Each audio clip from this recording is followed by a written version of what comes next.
Les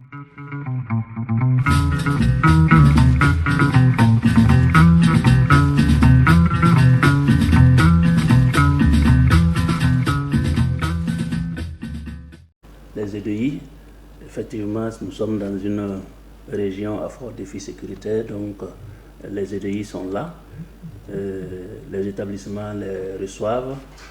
Il y a même des établissements qui sont toujours déplacés ici à Waïbia.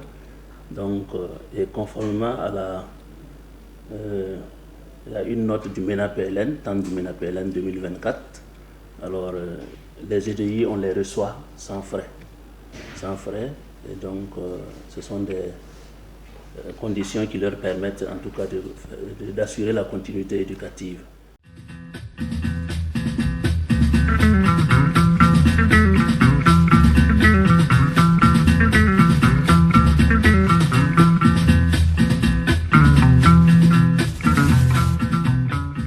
Lycée Yamoya, Amadou Youssouf Ouedraogo. Nous avons environ 643 élèves déplacés internes, dont 425 filles. De façon générale, c'est des enfants qui sont bien intégrés, hein, sauf quelques-uns qui souvent aussi ont peur de montrer leur indigence.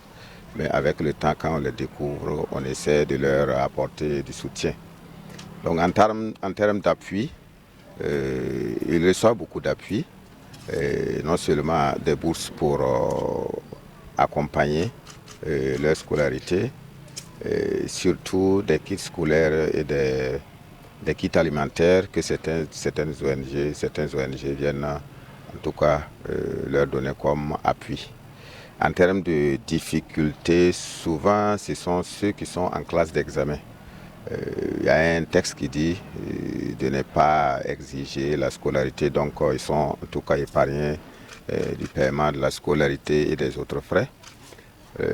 Mais il y a des difficultés parce que l'allocation des manuels scolaires, là-bas, nous n'avons pas de manœuvre pour qu'ils puissent avoir les manuels scolaires.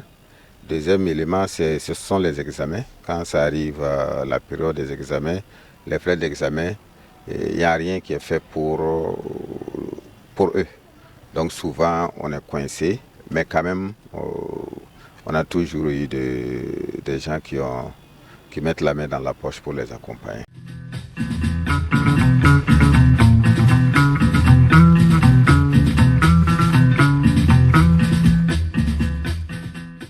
À ce niveau, il faut reconnaître que tous les parents d'élèves, notamment les parents d'élèves, même les professeurs à leur niveau, chacun à son niveau apporte en fait une aide psychologique. Bon, on les encourage et les fait savoir, les amener à prendre conscience qu'au regard de leurs difficultés, eux particulièrement, il faut quand même s'y mettre. Voilà, et qu'il n'y a pas de différence entre eux et les autres élèves. Ils ont tous droit à l'éducation en fait comme ces élèves-là. Donc ils n'ont pas à se stigmatiser eux-mêmes, dire que non, comme je suis déplacé, non, pas du tout. Il n'y a pas de différence. On les traite tous sur le même pied d'égalité. Voilà. Et en tant que EDI, ma première journée dans le lycée de Waïbia ici, c'était peut-être un peu dur parce que je ne connaissais personne dans le lycée. J'étais calme, donc j'étais seul. Je ne pouvais pas causer avec mes amis qui sont dans les mêmes classes que moi. Aujourd'hui, je vois que tous les jeunes m'acceptent parce que je suis devenu leur ami de l'école comme camarade et dans les rues aussi. Nous sommes des amis. Actuellement, tout le monde et la plupart de mes amis ne savent pas que je suis EDI. Donc, eux tous me connaissent et croient que moi je viens de Waïbia ici.